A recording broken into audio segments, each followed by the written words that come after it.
ആകാശവാണി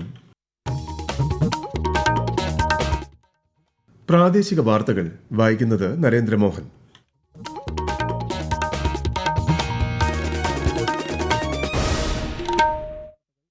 പ്രധാന വാർത്തകൾ. അന്താരാഷ്ട്ര ബഹിരാകാശ നിലയത്തിലെത്തിയ ആദ്യ ഇന്ത്യക്കാരൻ വ്യോമസേന ഗ്രൂപ്പ് ക്യാപ്റ്റൻ ശുഭാൻശു ശുക്ല ഇന്ന് ഭൂമിയിലേക്ക് തിരിക്കും. വിദേശകാര്യമന്ത്രി എസ് ജയശങ്കർ ബെയ്ജിംഗിൽ ചൈനീസ് വൈസ് പ്രസിഡന്റ് ഹാൻ ഷെങ്ങുമായി കൂടിക്കാഴ്ച നടത്തി. തെന്നിന്ത്യൻ സിനിമയിൽ ദശകങ്ങളോളം നിറഞ്ഞുനിന്ന മുൻകാല നായിക ബി സരോജാദേവി വിടവാങ്ങി. പാലക്കാട് ജില്ലയിൽ നിപ മരണത്തെ തുടർന്ന് പ്രതിരോധ പ്രവർത്തനങ്ങൾ ഊർജിതമാക്കി. 6 ജില്ലയിലെ ആശുപത്രികൾക്ക് ജാഗ്രതാ നിർദ്ദേശം. ഇന്ന് ലോക സ്രാവ് അവബോധ ദിനം. സ്രാവ് സംരക്ഷണത്തിന് ഊർജിത ശ്രമങ്ങളുമായി കേന്ദ്ര സമുദ്ര മത്സ്യ ഗവേഷണ സ്ഥാപനം. ഇംഗ്ലണ്ടിനെതിരായ 3-ാം ടെസ്റ്റിലെ അവസാന ദിനമായ ഇന്ന് ഇന്ത്യക്ക് ജയിക്കാൻ വേണ്ടത് 135 റൺസ്. വാർത്തകൾ വിശദമായി. അന്താരാഷ്ട്ര ബഹിരാകാശ നിലയത്തിലെത്തിയ ആദ്യ ഇന്ത്യക്കാരൻ വ്യോമസേന ഗ്രൂപ്പ് ക്യാപ്റ്റൻ ശുഭാൻശു ശുക്ല ഇന്ന് ഭൂമിയിലേക്ക് തിരിക്കും. ശുഭാൻശു ശുക്ലയുടെയും ആക്സിയം 4 ദൌത്യത്തിലെ മറ്റ് 3 അംഗങ്ങളുടെയും ബഹിരാകാശ നിലയത്തിൽ നിന്നുള്ള മടക്കയാത്ര ഇന്ന് വൈകിട്ട് 4:30 ആരംഭിക്കുമെന്ന് കേന്ദ്രമന്ത്രി ജിതേന്ദ്ര സിംഗ് അറിയിച്ചു. നാളെ വൈകിട്ട് 3 ഭൂമിയിൽ എത്തും. തുടർന്ന് 7 ദിവസം ഇവർ പ്രത്യേക നിരീക്ഷണത്തിൽ കഴിയും. അന്താരാഷ്ട്ര ബഹിരാകാശ നിലയത്തിലെ 14 ദിവസത്തെ ദൌത്യത്തിൽ ശുഭാൻശു ശുക്ല ഇന്ത്യയ്ക്കായി 7 പ്രത്യേക പരീക്ഷണങ്ങൾ നടത്തി. അന്താരാഷ്ട്ര ബഹിരാകാശ നിലയം സന്ദർശിക്കുന്ന ആദ്യ ഇന്ത്യക്കാരനും 1984 ബഹിരാകാശത്തേക്ക് പോയ വിംഗ് കമാൻഡർ രാകേഷ് ശർമ്മയ്ക്ക് ശേഷം 2ാമത്തെ ഇന്ത്യൻ ബഹിരാകാശ യാത്രികനുമാണ് അദ്ദേഹം. മടക്കയാത്രയ്ക്ക് മുന്നോടിയായി ശുഭാൻശു ശുക്ലയ്ക്കും മറ്റ് യാത്രികർക്കും ബഹിരാകാശ നിലയത്തിൽ യാത്രയയപ്പ് നൽകി. ബഹിരാകാശത്ത് നിന്നും നോക്കുമ്പോൾ ഇന്ത്യ പ്രതീക്ഷാ നിർഭരമായ ധീരതയും ആത്മവിശ്വാസവും അഭിമാനവും കൈമുതലായ രാജ്യമായി കാണപ്പെടുന്നതായി അദ്ദേഹം പറഞ്ഞു. രാകേഷ് ശർമ്മയുടെ പ്രശസ്തമായ വാക്കുകൾ ആവർത്തിച്ചുകൊണ്ട് ഇന്ത്യ ഇപ്പോഴും മുകളിൽ നിന്നും സാരേ ജഹാംസെ അച്ഛയായി കാണപ്പെടുന്നുവെന്നും അദ്ദേഹം പറഞ്ഞു. It has been an incredible journey. I did not imagine all this when I started on Falcon 9 on 25th. Over the past 2.5 weeks or so, we have done a lot of science on the station. We have done outreach activities and also looked back at the Earth, whatever time we found. I would like to take this opportunity to thank my country and all their citizens for supporting this mission and me with all their hearts. I would like to thank ISRO for making this happen, the researchers back in India, the students who developed the outreach items that I carried. I would also like to thank NASA and its international partners, Axiom Space, SpaceX. 2 ദിവസത്തെ സന്ദർശനത്തിന് ചൈനയിലെത്തിയ വിദേശകാര്യമന്ത്രി S Jaishankar ബെയ്ജിംഗിൽ Chinese vice president Han ഷെങ്ങുമായി കൂടിക്കാഴ്ച നടത്തി. സങ്കീർണമായ അന്താരാഷ്ട്ര സാഹചര്യത്തിൽ ഇന്ത്യയും ചൈനയും തമ്മിൽ തുറന്ന കാഴ്ചപ്പാടുകൾ ഉണ്ടാകേണ്ടതിന്റെ പ്രാധാന്യം വിദേശകാര്യമന്ത്രി ചൂണ്ടിക്കാട്ടി. ഇരു രാജ്യങ്ങളും തമ്മിലുള്ള ബന്ധം സാധാരണ നിലയിലാക്കുന്നത് പരസ്പരം പ്രയോജനകരമായ ഫലങ്ങൾ ഉണ്ടാക്കുമെന്ന് അദ്ദേഹം പറഞ്ഞു. ഒക്ടോബറിൽ പ്രധാനമന്ത്രി നരേന്ദ്രമോദിയും ചൈനീസ് പ്രസിഡന്റ് ഷീ ജിൻപിങ്ങും തമ്മിൽ കസാനിൽ നടത്തിയ കൂടിക്കാഴ്ചയ്ക്ക് ശേഷം ഇന്ത്യ ചൈന ബന്ധം ക്രമാനുഗതമായി മെച്ചപ്പെട്ടു വരികയാണെന്നും കേന്ദ്രമന്ത്രി ചൂണ്ടിക്കാട്ടി. തെന്നിന്ത്യൻ സിനിമയിൽ നിറഞ്ഞുനിന്ന മുൻകാല നായിക ബി സരോജാദേവി വിടവാങ്ങി. 87 വയസ്സായിരുന്നു. വാർദ്ധക്യ സഹജമായ ആരോഗ്യ പ്രശ്നങ്ങളെ തുടർന്ന് വിശ്രമ ജീവിതം നയിച്ചിരുന്ന സരോജാദേവിയെ ബംഗളൂരുവിലെ മല്ലേശ്വരത്തുള്ള വീട്ടിൽ അബോധാവസ്ഥയിൽ കണ്ടെത്തുകയായിരുന്നു. ആശുപത്രിയിൽ എത്തിച്ചെങ്കിലും ജീവൻ രക്ഷിക്കാൻ കഴിഞ്ഞില്ല. കന്നഡ, തമിഴ്, തെലുങ്ക്, ഹിന്ദി തുടങ്ങിയ ഭാഷകളിലായി 200ഓളം ചിത്രങ്ങളിൽ സരോജാദേവി അഭിനയിച്ചു.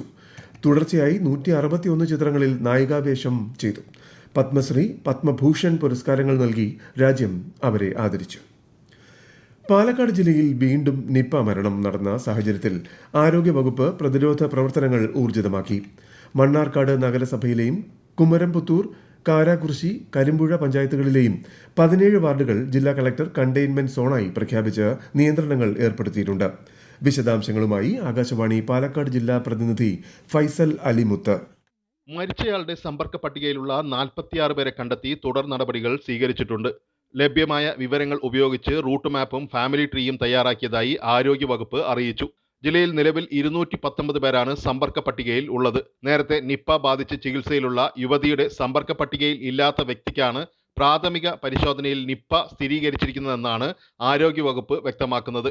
അതേസമയം ആദ്യം നിപ്പ സ്ഥിരീകരിച്ച തച്ചനാട്ടുകര കിഴക്കമ്പുറം ഭാഗത്ത് വവ്വാലുകളെ പിടികൂടി പരിശോധിക്കുന്നത് ഇന്നും തുടരും. ഇവിടത്തെ കണ്ടെയ്ൻമെന്റ് സോൺ നിയന്ത്രണങ്ങൾ പിൻവലിച്ചതോടെ വിദ്യാഭ്യാസ സ്ഥാപനങ്ങൾക്ക് പ്രവർത്തനാനുമതി നൽകിയിട്ടുണ്ട്. പാലക്കാട്ടെ സ്വകാര്യ ആശുപത്രിയിൽ മരിച്ച 57-കാരന് നിപ സ്ഥിരീകരിച്ച സാഹചര്യത്തിൽ ഇദ്ദേഹത്തിന്റെ സമ്പർക്ക പട്ടിക തയ്യാറാക്കി.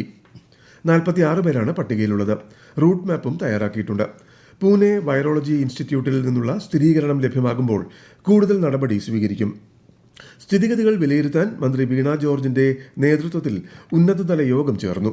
6 ജില്ലയിലെ ആശുപത്രികൾക്ക് ജാഗ്രതാ നിർദ്ദേശം നൽകിയിട്ടുണ്ട്. പാലക്കാട്, മലപ്പുറം, കോഴിക്കോട്, കണ്ണൂർ, വയനാട്, തൃശൂർ ജില്ലകളിലെ ആശുപത്രികൾക്കാണ് നിർദ്ദേശം.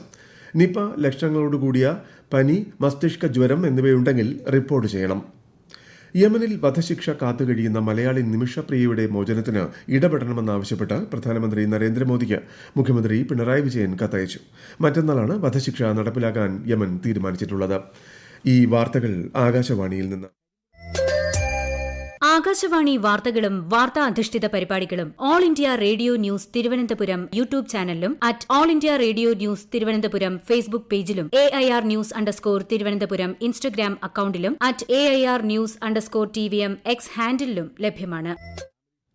ഇന്ന് ലോക സ്രാവ് അവബോധ ദിനം. സ്രാവ് സംരക്ഷണത്തിന് ഊർജിത ശ്രമങ്ങളാണ് കേന്ദ്ര സമുദ്ര മത്സ്യ ഗവേഷണ സ്ഥാപനം CMFRI നടത്തുന്നത്. വിവിധ ഏജൻസികളുടെ പങ്കാളിത്തത്തോടെ ദേശീയ ശില്പശാലയും പാനൽ ചർച്ചയും ഇന്ന് CMFRIയിൽ നടക്കുന്നു. ശുചിത്വ സാഗരം സുന്ദര തീരം പദ്ധതിയിൽ മികച്ച പ്രവർത്തനം നടത്തിയ ഗ്രാമപഞ്ചായത്തിനുള്ള പുരസ്കാരം ഏറ്റുവാങ്ങി കോഴിക്കോട് ചേമഞ്ചേരി ഗ്രാമപഞ്ചായത്ത്. കടൽ തീരം പ്ലാസ്റ്റിക് മുക്തവും ശുചിത്വമുള്ളതും മനോഹരവുമാക്കുന്നതിനും അതിലൂടെ സ്വാഭാവിക ആവാസ വ്യവസ്ഥ വീണ്ടെടുക്കുന്നതിനുമായി ഫിഷറീസ് വകുപ്പ് ആവിഷ്കരിച്ച പദ്ധതി മികച്ച രീതിയിൽ നടപ്പാക്കിയതിനാണ് പുരസ്കാരം. വിശദാംശങ്ങളുമായി ആകാശവാണി കോഴിക്കോട് ജില്ലാ പ്രതിനിധി നസീർ ബാബു. ശുചിത്വത്തിൽ അന്തർദേശീയ അംഗീകാരമായ ബ്ലൂ ഫ്ലാഗ് നേടിയ കാപ്പാട് ടൂറിസ്റ്റ് കേന്ദ്രം ഉൾക്കൊള്ളുന്ന ചേമഞ്ചേരി ഗ്രാമപഞ്ചായത്തിലെ അഴീക്കൽ മുതൽ തൂവപ്പാറ വരെയുള്ള തീരദേശ മേഖലയിലാകെ വിപുലമായ പ്രവർത്തനങ്ങളാണ് നടന്നത്. കടലിലും തീരത്തും അടിഞ്ഞുകൂടിക്കിടന്ന ടൺ കണക്കിന് പ്ലാസ്റ്റിക് മാലിന്യങ്ങളാണ് സന്നദ്ധ പ്രവർത്തനത്തിലൂടെ ശേഖരിച്ചത്. പ്ലാസ്റ്റിക് മാലിന്യങ്ങൾ ഹരിതകർമ്മസേനാംഗങ്ങൾ തരംതിരിച്ച് വലിയ ബാഗുകളിലാക്കി റീസൈക്ലിംഗിനായി കയറ്റി അയച്ചിരുന്നു. ഒന്നാം ഘട്ടത്തിൽ വിപുലമായ ബോധവൽക്കരണ പരിപാടികൾ നടത്തുകയും രണ്ടാം ഘട്ടത്തിൽ ടൺ കണക്കിന് പ്ലാസ്റ്റിക് മാലിന്യങ്ങൾ ശേഖരിച്ച് നീക്കം നടത്തുകയും ചെയ്തു. മത്സ്യദിനത്തിന്റെ ഭാഗമായി മന്ത്രി സജി ചെറിയാനിൽ നിന്നും ചേമഞ്ചേരി ഗ്രാമപഞ്ചായത്ത് പ്രസിഡന്റ് സതി കിഴക്കിൽ പുരസ്കാരം ഏറ്റുവാങ്ങി. മാർ ഇവാനിയോസിന്റെ 72ാമത് ഓർമ്മ പെരുന്നാൾ നാളെ ആചരിക്കും. ഇതിനോടനുബന്ധിച്ചുള്ള തീർത്ഥാടന പദയാത്ര ഇന്ന് വൈകിട്ട് പട്ടം സെന്റ് മേരീസ് പള്ളി ഖബറിടത്തിൽ എത്തിച്ചേരും. വൈകിട്ട് 6 മണിക്ക് നടക്കുന്ന പ്രാർത്ഥന മേജർ ആർച്ച് ബിഷപ്പ് കർദിനാൾ മാർ ബസേലിയോസ് ക്ലീമിസ് കത്തോലിക്ക ബാവയുടെ മുഖ്യ കാർമ്മികത്വത്തിൽ നടക്കും.